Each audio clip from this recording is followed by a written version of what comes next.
জয়পুরহাটের পাঁচবিবি উপজেলার হাটখোলা সীমান্তে এক বৃদ্ধকে পুশিনের চেষ্টা করেছে ভারতের সীমান্তরক্ষী বাহিনী বিএসএফ। বিজিবি সদস্যরা এলাকার লোকজনের সহায়তায় তাকে আবার ফেরত পাঠায়। এ বিষয়ে কথা বলতে আমাদের সাথে যুক্ত হচ্ছেন জয়পুরহাট থেকে মোয়াজ্জেম হোসেন। মোয়াজ্জেম, যাকে পুশিনের চেষ্টা করা হয়েছিল তাকে কি এখনো শূন্য রেখায় রাখা হয়েছে কিনা, এবং এ নিয়ে বিজিবি কি বলছে? এছাড়াও আজ সীমান্তের সার্বিক পরিস্থিতি সেখানে কেমন দেখছেন?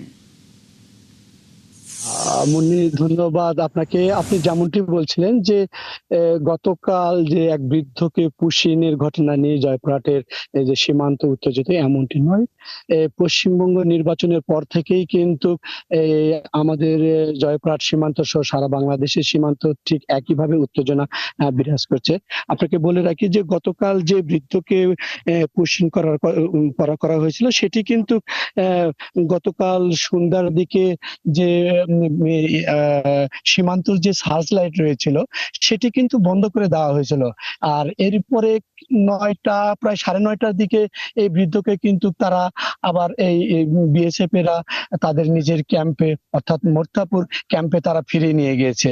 এখানে স্থানীয়রা যেটা বলছে যে গতকাল 8টার সময় 8:30টার দিকে যে 4-5 জন একটা টিম 279, 21 এবং 20 প্লেয়ারের মধ্য দিয়ে মোত্রাপুর ক্যাম্প থেকে কিন্তু জয়পুরহাটের যে হাটখোলা সীমান্তের হঠাৎপাড়া গ্রামের মধ্য দিয়ে কিন্তু তাদেরকে পুশিন করা হয়েছিল।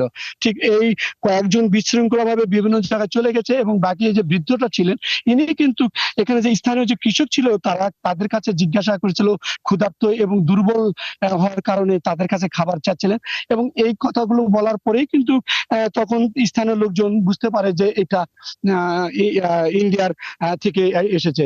তখন বিজিবি কে খবর দিলে তখন জয়পুরহাটের বিজিবি হাটখোলার যে সীমান্তরক্ষী বাহিনী আছে তারা কিন্তু সেখানে যায় এবং যাওয়ার পরে সেই বৃদ্ধকে আবার যে 269-এর 20 এবং 21 পিলারের যে সীমান্ত রেখা রয়েছে শূন্য রেখা সেখানে কিন্তু দেওয়া হয়।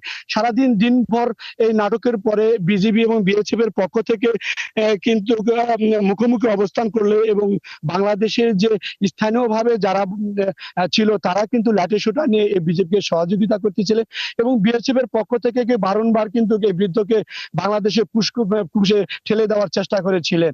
এখানকার বিজিবির সঙ্গে যেটা কথা বলছি, বিজিবিরা যেটা বলেছেন তাদের গায়ে এক ফোঁটা রক্ত থাকতেও এই অনুপ্রবেশকারীকে অন্যায়ভাবে পুশ করতে দিবেন না, এবং স্থানীয়রা যেটা বলেছেন আর তারা কিন্তু রাত জাগে কিন্তু তারা করছে এবং বিজেপির সাথে আনসার, বিডিবি এবং স্থানীয় যে মোয়াজ্জেম হোসেন, অসংখ্য ধন্যবাদ যুক্ত হয়ে বেশ কিছু তথ্যের জন্য। সঙ্গেই থাকবেন সীমান্ত পরিস্থিতির খবরাখবর নিয়ে। জয়পুরহাট থেকে মোয়াজ্জেম হোসেন এতক্ষণ যুক্ত ছিলেন।